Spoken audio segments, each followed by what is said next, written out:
Selamat pagi semuanya. Selamat pagi Pak Mauli. Selamat pagi Marquez. Selamat pagi semuanya. Wajah-wajah yang cerah. Pagi Pak. Pagi Pak. Pagi. Pagi semuanya.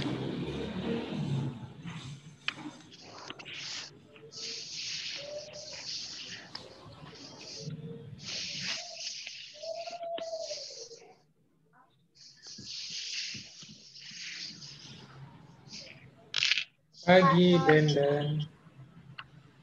Pagi Ray. Pagi.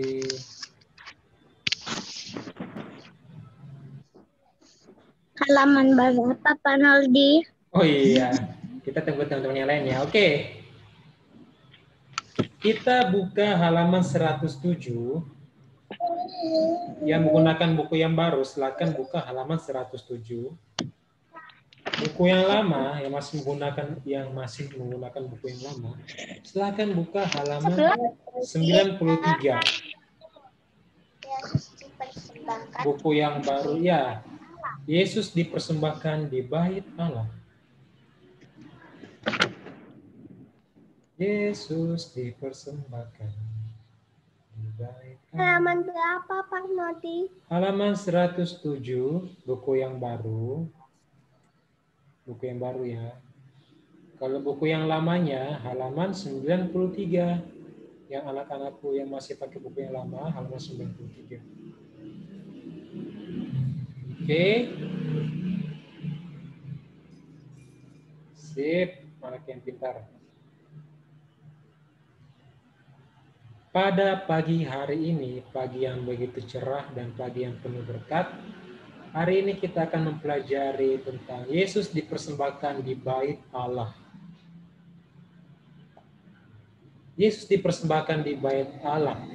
Apa sih yang ingin dipersembahkan untuk Allah?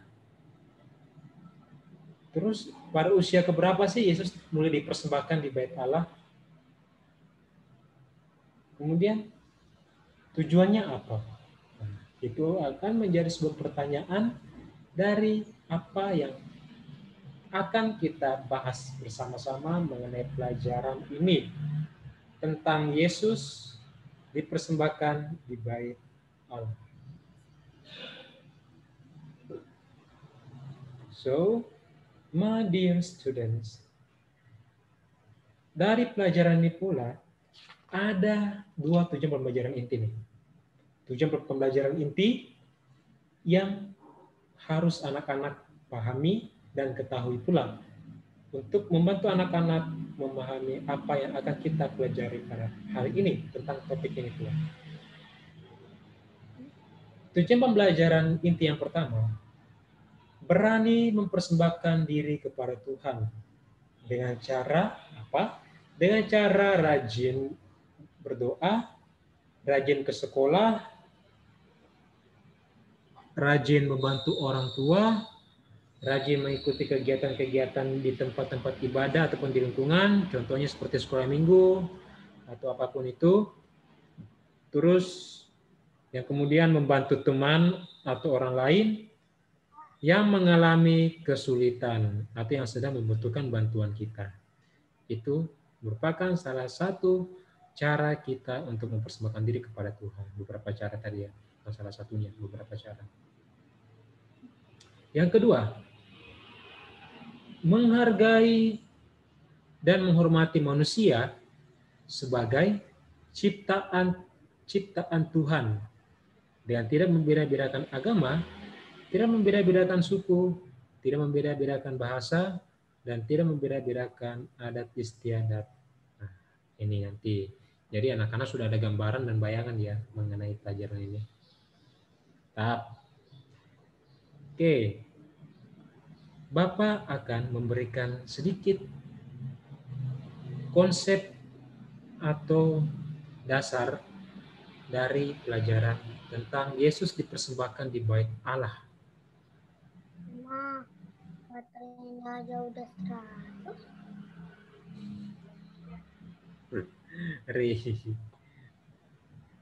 Oke, Bapak lanjut. Mungkin ada anak-anak ya, mungkin ada anak-anak yang sudah pernah mengetahui atau pernah mendengar kisah tentang Yesus dipersembahkan di bait Allah. Pada saat itu, pada saat zaman Yesus ya, Yusuf dan Maria, buku halaman 108. 108. Pada saat itu, Yusuf dan Maria mempersembahkan Yesus di bait Allah.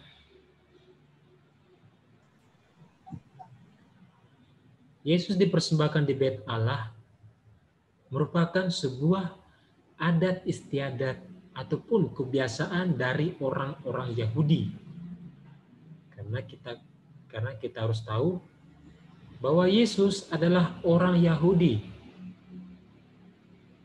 Bahwa Yesus sendiri adalah orang Yahudi.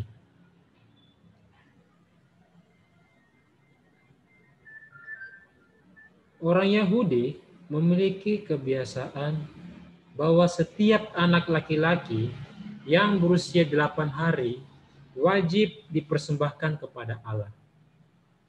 Nah, jadi 108. Ayo yang baru masuk silakan. Oke, Bapak ketik ya. Bapak ketik for everyone. Oke. Buku baru halaman 108.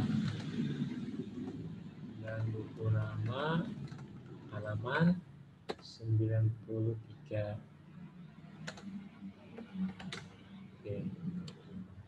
Oke, sip. Lanjut. Jadi kebiasaan orang Yahudi, anak laki-laki itu wajib dipersembahkan di bait Allah itu pada usia 8 hari. Wow, sangat ini ya, masih kecil banget ya.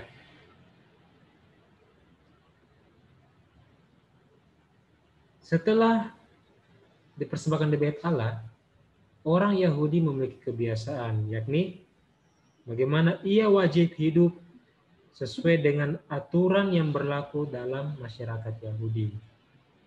Jadi setelah Yesus dipersembahkan di bait Allah, Yesus sendiri harus mengikuti aturan yang berlaku di Yahudi pada saat itu. Sebagai tanda persembahan, sebagai tanda bahwa Yesus dipersembahkan di bait Allah, mereka menggunakannya dengan mempersembahkan 2 ekor burung merpati dan sepasang burung tekukur. Jadi dengan cara itulah pada saat itu orang Yahudi mengatakan bahwa mempersembahkan bahwa mereka menggunakannya dengan 2 burung merpati dan sepasang burung tekukur sebagai tanda persembahan mereka kepada Allah. Pada saat itu pula, Yesus disambut juga oleh Simeon dan Hana. Simeon dan Hana merupakan seorang rabi atau nabi. Seorang rabi atau nabi. Hana itu adalah perempuan ya. Jadi dia adalah salah satu nabi perempuan. Jadi Simeon ini memiliki karakter yang rendah hati dan juga memiliki karakter yang suka menolong orang. Sehingga dia mempersembahkan hidupnya itu tinggal di bait Allah. Tinggal di bait Allah. Jadi bagaimana si Simeon ini mempersembahkan hidupnya itu secara totalitas kepada Allah dengan tinggal di bait Allah. Sama halnya yang dilakukan oleh Hana. Hana itu adalah seorang nabi perempuan. seorang nabi perempuan, di mana ia sudah kawin pada saat itu. Jadi dia kawin itu kurang lebih selama 7 tahun. Dia kawin kurang lebih selama 7 tahun dengan seorang suami. Kemudian kemudian setelah dia setelah dia putus dengan suaminya, bukan putus sih jatuhnya, kayak ini ya, tidak serumah lagi dengan si suaminya. Makanya Hana hidup seorang diri sampai usianya ke 80 sekian lah, kurang lebih 85 atau 84. Itu. Kemana dia juga sama halnya seperti Simeon, mempersembahkan dirinya, mempersembahkan seutuhnya kepada Allah dengan tinggal di bait Allah. Itu sedikit mengenai siapa itu Simeon dan juga Hana. Oke, lanjut ke halaman berikutnya.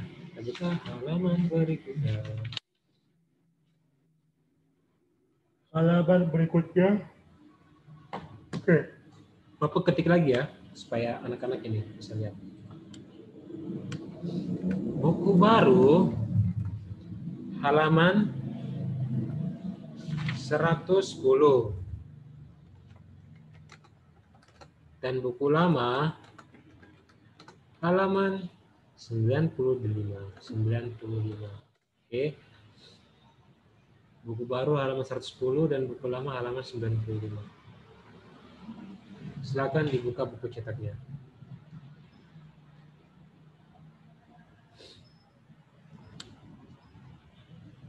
Anak-anak coba perhatikan gambar ini. Gambar yang ini ya. Ini. Perhatikan ya gambar yang itu.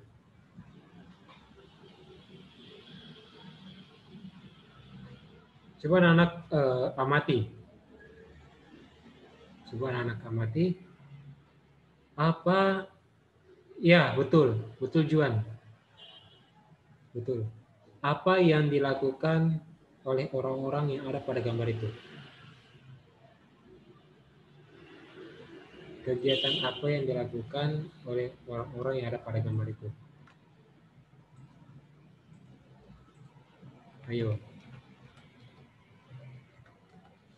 Ada yang tahu nggak?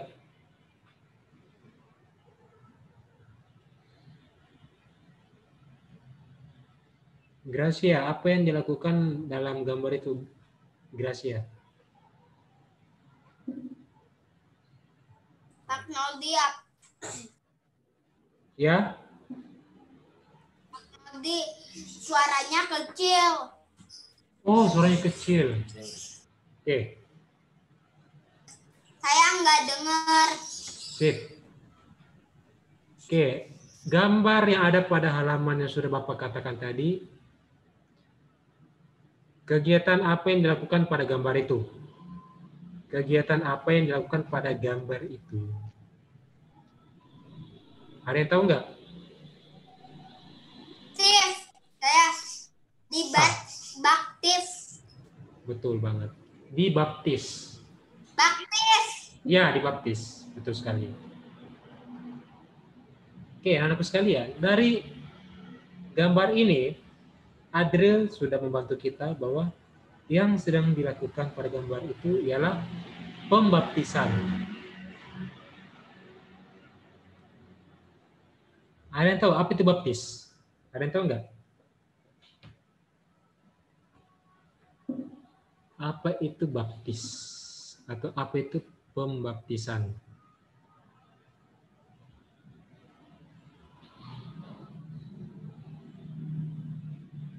Baptis dalam gereja Katolik itu dikenal sebagai sakramen.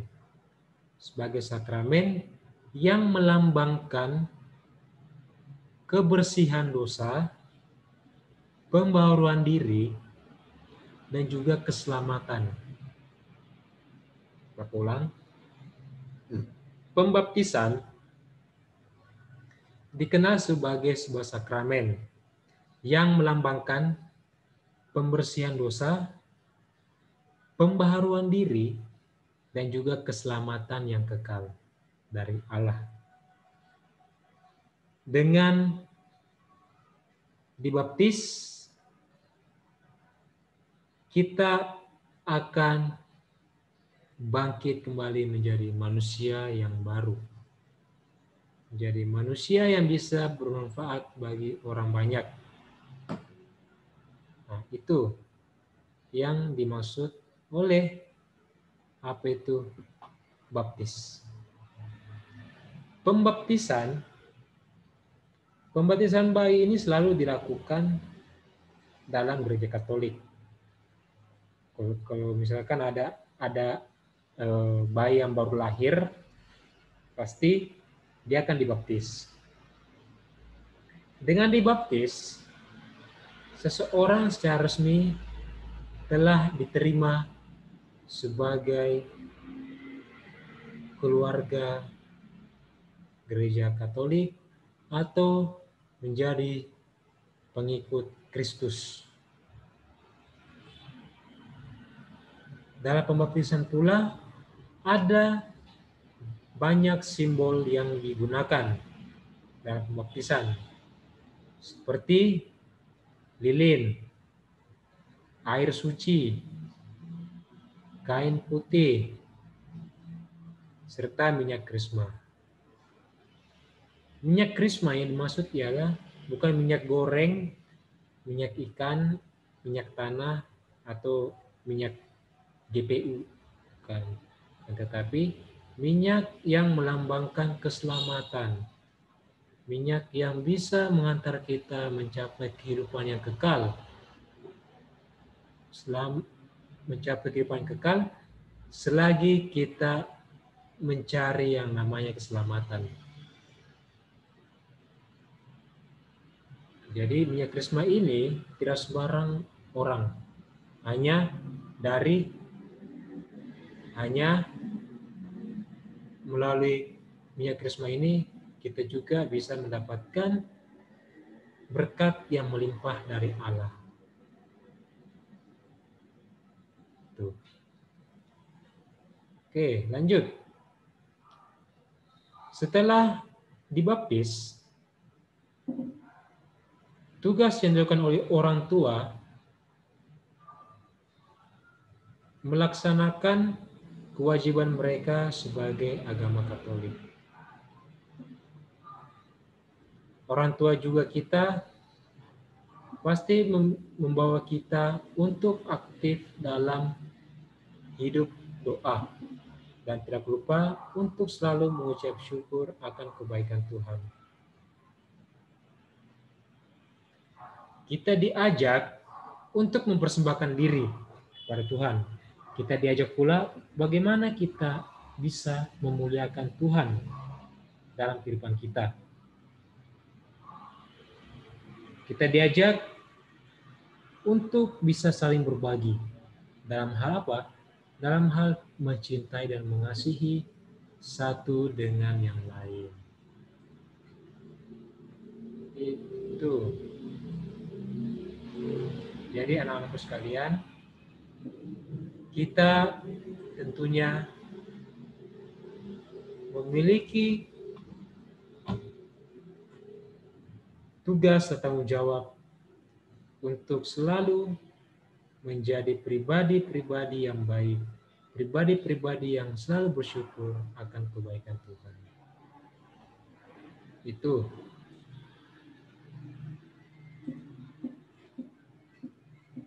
Kita lanjut kembali. Atau apakah di sini ada yang mau bertanya mengenai pembaptisan?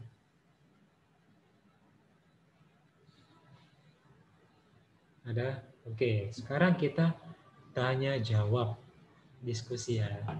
Oke, Bapak senang nih kalau diskusi kayak gini. Oke. Pertanyaan yang pertama. Mengapa bayi harus dibaptis?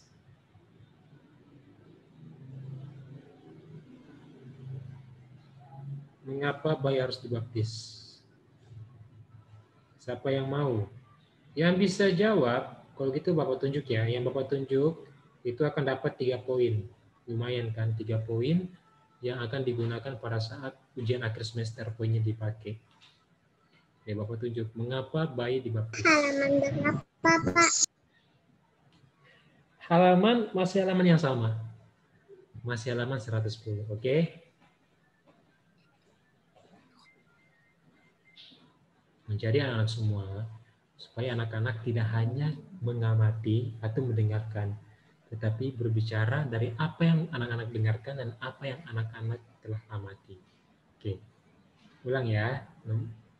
Nomor 1 nih. Mengapa bayi harus dibaptis? Saya tunjuk satu orang. Karena dia akan bisa gede. Oke, apa? Sehat.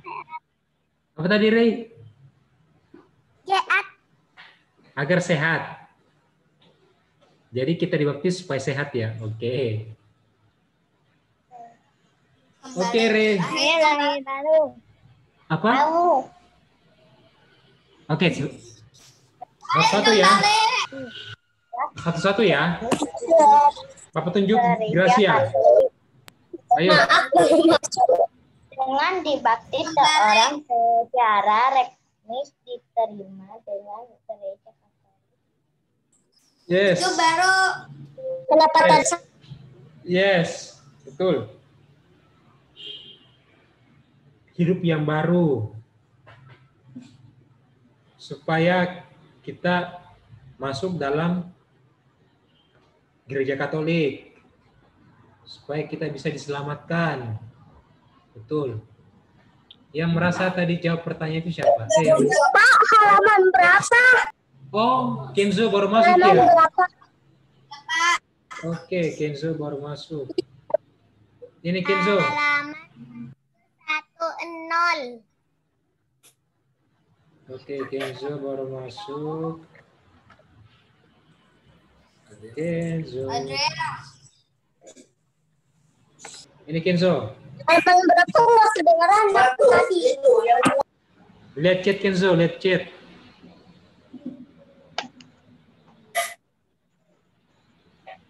Halaman 110. Oke. Oke, yang tadi itu jawabannya borong-borongan ya. Jadi supaya adil nggak ada yang dapat 3 poin. Nomor 2 ini Bapak tunjuk ya. Bapak tunjuk. Halaman 110. Oke, sekarang Bapak tunjuk aja supaya fair, oke?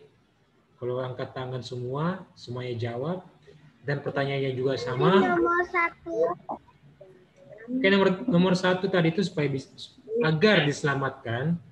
Kemudian nah, oke, betul. Mendapatkan kehidupan yang baru atau memperbaharui diri dengan lebih baik lagi. Terus yang ketiga itu agar bisa diterima dalam gereja Katolik. Itu baptis. Nomor 1. Nomor 2. Air apakah yang dituangkan di kepala bayi saat dibaptis? Saya tunjuk Abigail. Nomor 2. Air apakah yang dituangkan di kepala bayi saat dibaptis? Papannya boleh diketik nggak, Pak? Boleh. Abigail, apa Abigail? Jawaban nomor 2.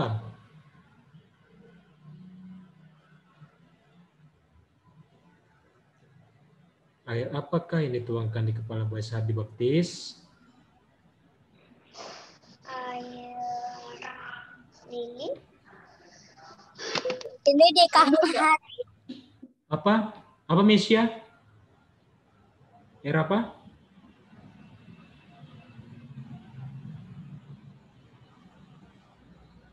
Ini di kamar tidur.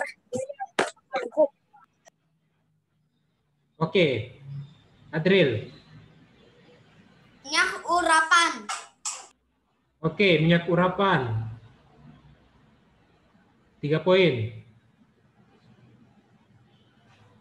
Minyak krisma. Yap, minyak krisma 3 poin. Indonesia.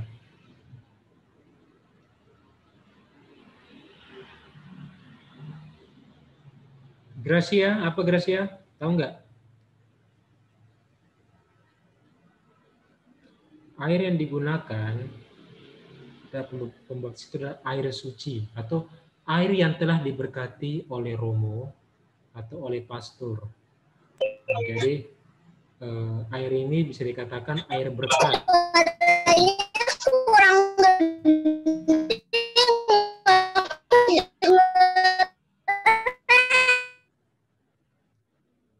Oke, Kenzo sinyalnya kayaknya kurang bagus. Lanjut. Iya, putus-putus. Iya, putus-putus. Iya, putus-putus. Nomor 3. Apa saja yang digunakan dalam pembaptisan bayi? Jessica, apa saja yang digunakan dalam pembaptisan bayi? Apa?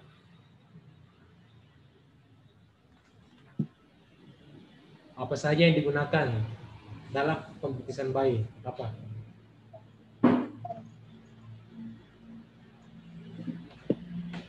gunain apa, Pak? Air lilin, kain putih, dan kristal.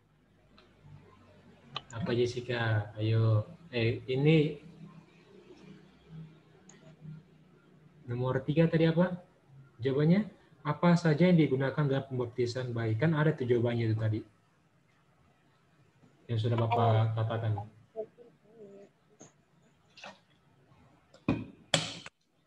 Yang mau minum, silakan minum ya. Yang mau minum, silakan minum. Oke, kita pindah. Saja yang digunakan dalam Pisan. Bayi. Apa Re? Nomor 3. Jawabannya nomor 3 apa Re? air lilin, kain putih, dan minyak kristal. Siapa tadi yang ngomong? Apa saja yang digunakan dalam pembaptisan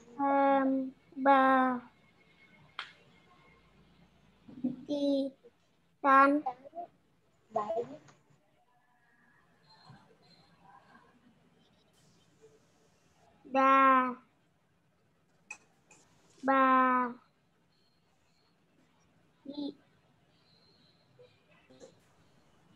Oke. Nomor 3 jawabannya apa? Ada yang tahu nggak? Nomor 3. Pak, saya minta izin mau ke toilet. Iya, silakan. Pak, air lilin, kain putih, dan minyak krisma. Yes, betul. Niki Koneri, 3 poin. Mantap. Lanjut. Pertanyaan berikutnya, apa arti dari pembaptisan? Nomor 3 apaan tadi, Pak? Kain putih, Halaman berapa? air, lilin. Nah, itu. Pak, nomor 1 tadi apa, Pak? Nomor 1 itu, mengapa bayi harus dibaptis? Halaman berapa? Halaman 110, 110. Buku cetak yang lama. Buku yang lama halaman 96. 95. Nomor 2 tadi apa sih, Pak? Nomor 2, air apakah yang dituangkan di kepala bayi saat dibaptis? Jawabannya ialah air yang sudah diberkati. Air suci. Air yang sudah diberkati. Air suci, Atau Pak. air suci, ya, air suci yang sudah diberkati oleh romo atau pastor. Yang sudah diberkati oleh romo atau pastor. Itu nomor 2 ya. Ayo catat.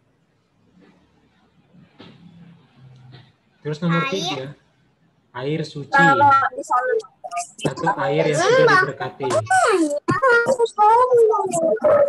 Udah deh, ben aja deh. Atau air yang sudah diberkati. Itu. Terus nomor 2, Pak. itu air yang sudah diberkati, air suci atau air yang sudah diberkati oleh romo atau pastor. Nah, air suci kata Bapak itu. Nomor 1 air suci. Nomor 2 Nomor 1 itu bukan air suci. Nomor 1 itu arti dan mengapa bayi harus dibaptis supaya dapat memperoleh keselamatan, terus kehidupan yang kekal, terus dan dibaptis juga seseorang bisa secara resmi diterima dalam gereja Katolik. Itu nomor 1, Rey. Bapak, boleh nggak gereja aja, Bu? Bapak, nomor 3 jawabannya apa? Oke, nomor 3. Sekarang nomor 3. Nomor 3 itu jawabannya ialah air. Air suci ya, air suci, air berkat. Lilin, kain putih, Pak, 1 sama 2. dan minyak krisma. Oke, udah ya. Nomor Jawaban apa? nomor 4. Nomor 4, apakah arti dari pembaptisan itu? Ayo, apa arti dari pembaptisan? Apa tadi arti dari pembaptisan? Hidup baru. Hidup baru, udah. Itu jawabannya, hidup baru.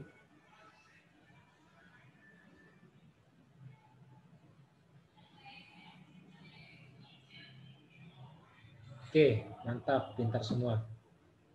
Jadi itu ya anak-anak yang harus ingat ya. Kemudian kita pindah ke halaman berikutnya, halaman 96. Dan halaman 96 itu buku yang lama ya. Dan halaman 111. Halaman 96, buku yang lama, dan buku yang baru halaman 111. Udah, Pak. Sip. Pak, Opo. nomor 1 apa, Pak? Nomor 1 itu dengan dibaptis seseorang secara resmi diterima dalam gereja Katolik. Nah, jadi pembaptisan Halaman berapa? Buku lama. buku lama Pak, cuman sampai 3 doang. 4 tadi. 4. Ditulis sampai itu tulisnya di mana? Buku Yang tadi ada soal. buku PS boleh dikerjakan di buku PS-nya juga boleh. Oke, kita lanjutin anak ya, karena waktunya tinggal beberapa menit lagi.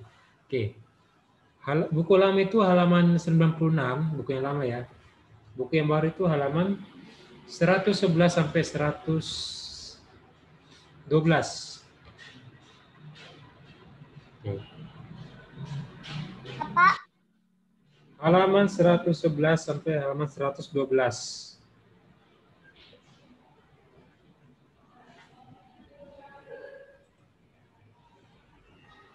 Oke, sip. Saya minta satu orang baca dong, yang mau baca. Gracia, silakan.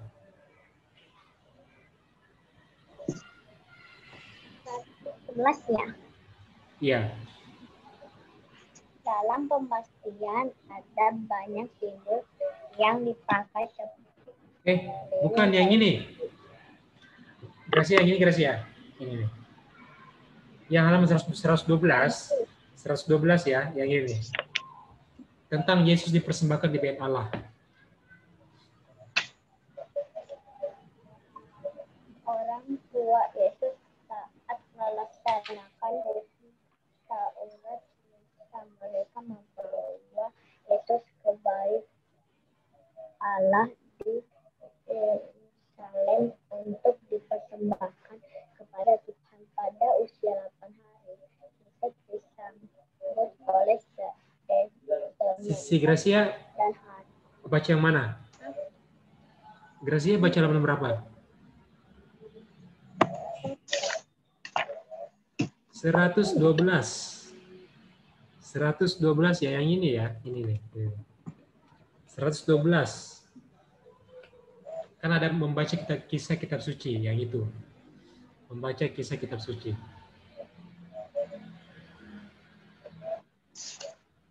Udah dapat nggak? Yang rangkuman. Yang Maria dan Yusuf mempersembahkan Yesus kepada Tuhan. Gracia pakai buku yang lama atau buku yang baru? Baru. Oh iya, baru halaman 112. Halaman 112. Yang ada membaca kisah kitab suci. Bacalah Ya, itu. kitab berikut ini Maria dan Yusuf mempersembahkan Yesus kepada Tuhan karena mereka adalah orang tua Yahudi yang taat pada hukum Taurat. Orang Yahudi yang taat pada hukuman Taurat dikatakan bahwa anak laki-laki harus dikuduskan bagi anak. Maria dan Yusuf pergi dengan membawa 2 ekor anak burung merpati. Mengapa mereka pergi dengan membawa burung merpati? Karena keluarga Yusuf dan Maria adalah keluarga yang sangat sederhana dan burung adalah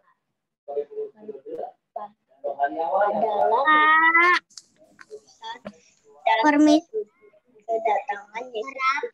Baik Allah disambut oleh Simeon dan Ana. Mereka adalah orang-orang yang mengetahui bahwa Yesus adalah juru selamat. Mereka bergembira karena bisa bertemu dengan Yesus sang juru selamat. Sebagai murid Yesus, kita juga harus berani mempersembahkan diri kepada Tuhan dengan cara rajin berdoa, bekerja rajin ke sekolah, rajin mengikuti kegiatan di lingkungan, dan rajin membantu teman atau orang lain. Anak berapa? Yang membutuhkan bantuan. Yang walaupun orang itu Berapa? kita semua adalah sama. Dengar suaranya. Bapak.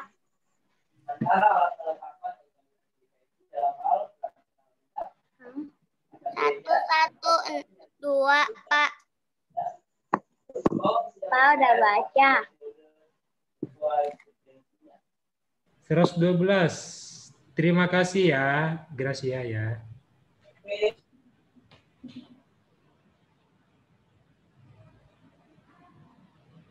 Oke, anakku sekalian, berbicara mengenai Yesus dipersembahkan di Bait Allah.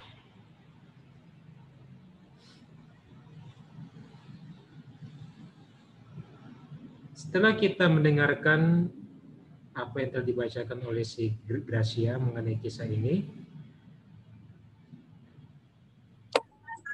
kita masih nggak usah. Kita menyadari bahwa Tuhan melalui kisah itu telah bangkit dan datang untuk menjadi seorang penyelamat bagi manusia. Dalam pembaptisan, ia telah menjadi seorang yang memiliki kepribadian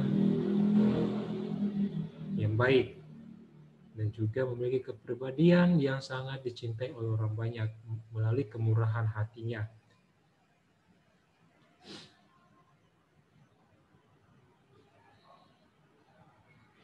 dari kisah ini,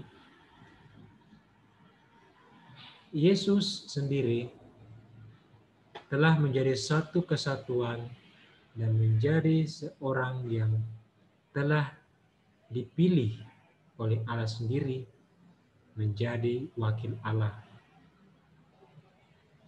Sehingga dia melakukan segala sesuatu, dia dengan cara mewartakan kabar sukacita kepada orang lain dan juga mewartakan kebaikan kepada orang banyak. Melalui pencurahan dari Roh Kudus sendiri pun, Tuhan Yesus telah memurnikan dirinya sendiri dan membebaskan dirinya dari kejahatan. Itulah juga yang dilakukan oleh manusia. Bagaimana dalam pembaptisan sendiri, manusia telah dimurnikan hatinya dan juga telah dibebaskan dari segala dosa. Seperti Simeon dan Hana. Bagaimana mereka mempersiapkan diri untuk berjumpa dengan Allah. Bagaimana dengan kesiapan hati mereka, memurnikan hati mereka untuk bisa berjumpa dengan Allah. Dalam kehidupan kita sehari-hari, kita bisa menjumpai atau melihat Allah melalui Kenzo. Kenzo ngapain Kenzo?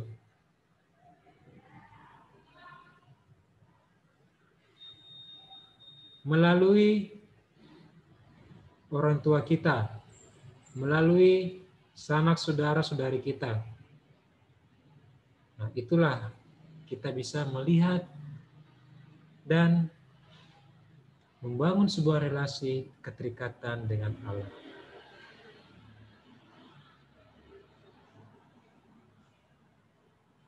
Allah sendiri mau merangkul dan menempatkan kita dekat bersama Dia. Kasih-Nya yang begitu lebih besar, cintanya yang begitu besar, selalu memurnikan hati kita ketika kita berbuat kejahatan, ketika kita berbuat dosa. Tetapi Allah senantiasa mau merangkul dan menempatkan kita tetap di hatinya.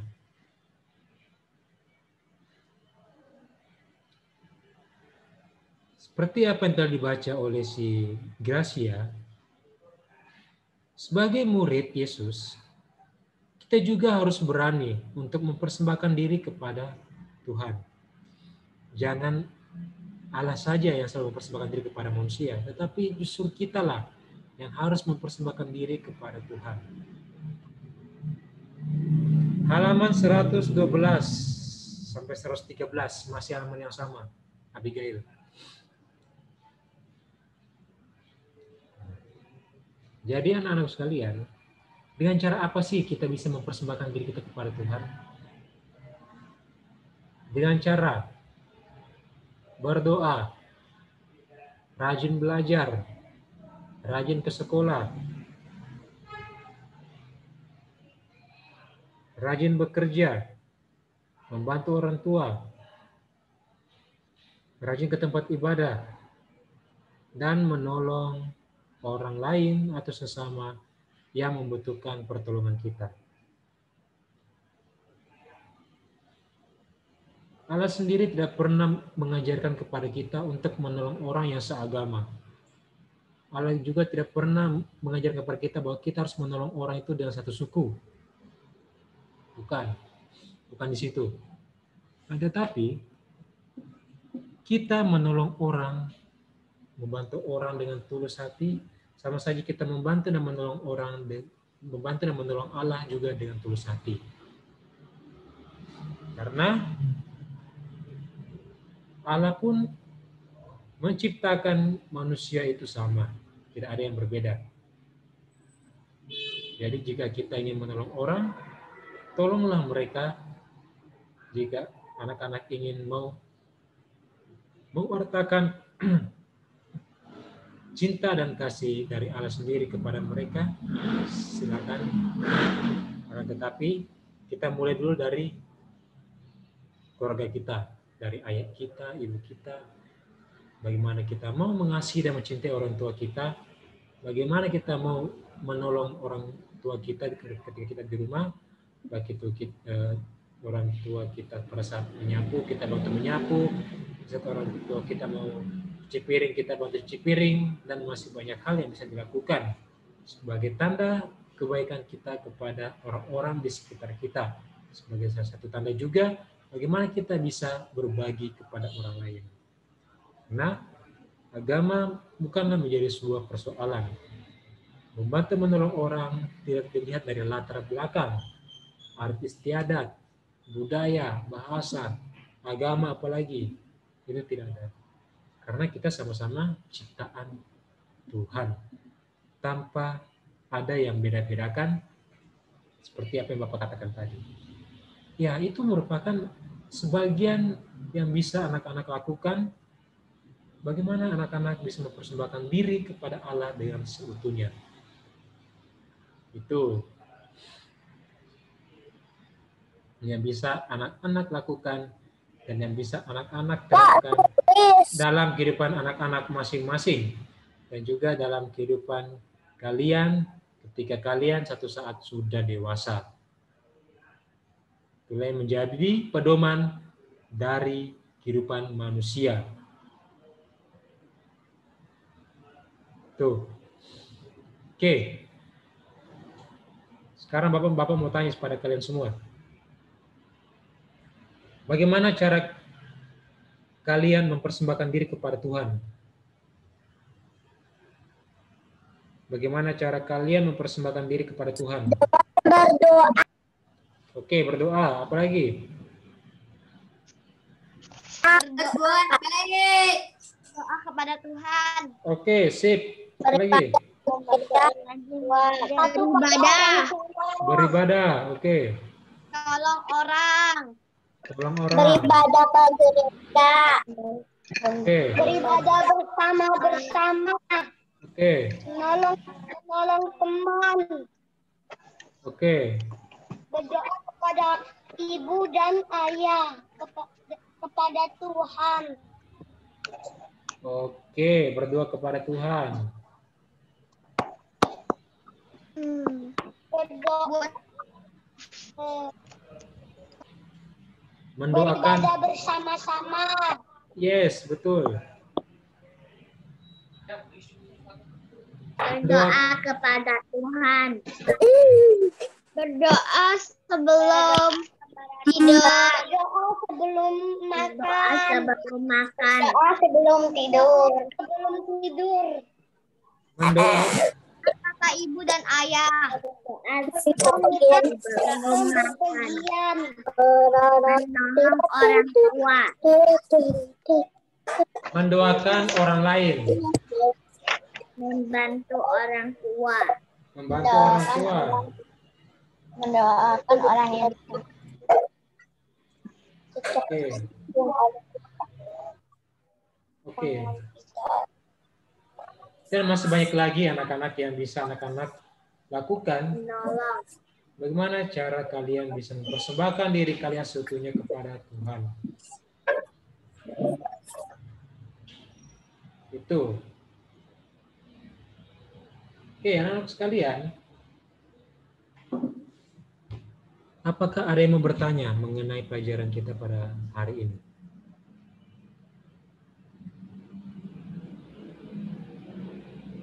Ada yang mau bertanya? Oke, Abigail.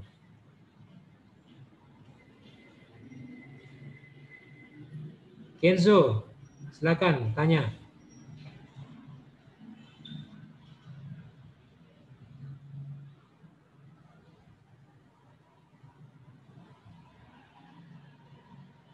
Nggak bisa banget.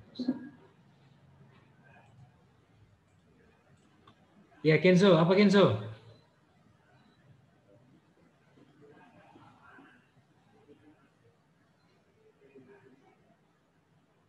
Oke, ada yang mau bertanya?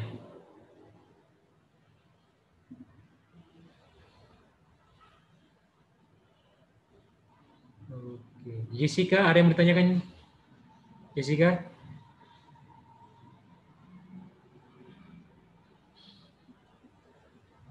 Oke. Anak-anak sekalian, Bapak akan memberikan sebuah informasi. Kabar bahagia. Minggu depan, kita ulangan harian. Oke? Minggu depan kita ada ulangan harian dari pelajaran 6 sampai pelajaran 8. Dari pelajaran 6 sampai pelajaran 8. Udah jumnya. Sabar, Bapak kasih informasi dulu.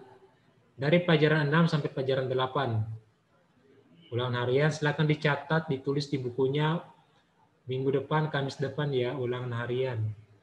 Dari pelajaran 6 sampai pelajaran 8. Catat. Oke? Bapak.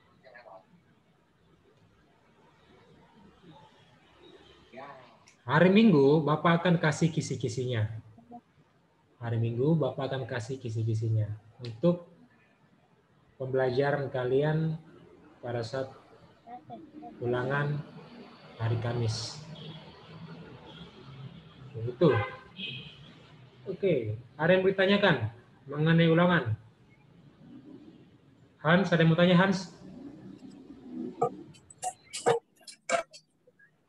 Pak Noldi, nanti ulangan apa? Ulangan harian. Iya, udah. Oke. Wah, anak-anak yang luar biasa. Oke ya, jadi hari ini tidak ada tugas. Jadi kalian pakai itu, untuk belajar. Oke, kalian pakai untuk belajar. Bahannya apa aja? Bahannya dari pelajaran 6 sampai pelajaran 8. Dicatat, pelajaran 6 sampai pelajaran 8. Dicatat di bukunya. Ulangan harian, pelajaran 6 sampai pelajaran 8. Dicatat di bukunya, supaya nggak ada yang tanya lagi nanti. Pak, minta rangkuman Halaman berapa, Pak? minta rangkuman catatannya. Ya, Biar dibaca.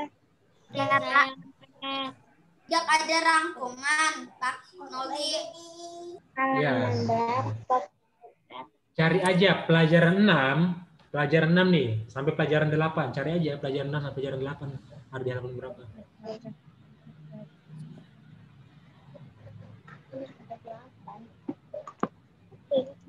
Oke? Oke. Sip. Oke, anak-anak sekalian, selamat belajar. Pasti semuanya dapat 100 lagi nih, kayak ulangan yang kemarin. Oke, selamat belajar, berjuang, memberikan yang terbaik untuk orang tua kalian dan juga diri kalian masing-masing. Oke? Oke, sampai di sini. Bapak tanya sekali lagi, apakah ada yang mau bertanya? Nggak ada ya? Pak, minta Ya. catatannya. Iya. Hari Minggu Bapak kirim ya, Minggu. Baik. Oke. Pelajaran 6 yang kisah. Kenapa, Rachel? Pak, kok hari Minggu? Ya. Iya. Soalnya Hari Minggu kan nggak pulang. Soalnya beberapa hari ke depan ini Bapak banyak kegiatan di sekolah. Jadi Minggu Bapak akan kirim pastinya ya. Soalnya Bapak nggak tahu kapan bisa kirim ini di hari biasanya. Kan anak-anak mulainya belajarnya dari sekarang. Jangan tunggu ada kisi-kisi baru belajar. Apa, Bu? Apa, Pak? Apa, Jangan tunggu kisi-kisi baru belajar. Nanti kalian belajarnya mengharapkan kisi-kisi lagi. Kisi-kisi itu cuma membantu. Yang kalian belajar sendiri itu baru yang sangat membantu. Jadi jangan harapkan kisi-kisi. Sudah selesai. Lagi 3 menit. Oke. 3 menit. Siapa memimpin doa? Doa pulang. Ayo, yang berani. Doa pulang. Lihat. Doa pulang. Ayo, siapa memimpin? Merah. Siapa yang mau pimpin doa pulang? Kemarin aku kasih ke Cornelia. Kenzo. Kenzo mau? Doa pulang. Doa pulang ya. Tidak. Tidak. Oke, siapa yang mau pimpin doa pulang? Tidak. Tidak. Mesia. Apa? Abigail? Juan? Michelle? Krista? Doa pulang mungkin nggak? Mau ya?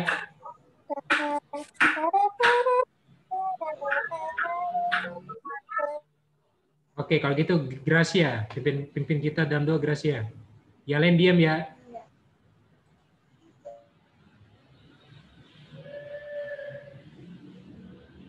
Apa?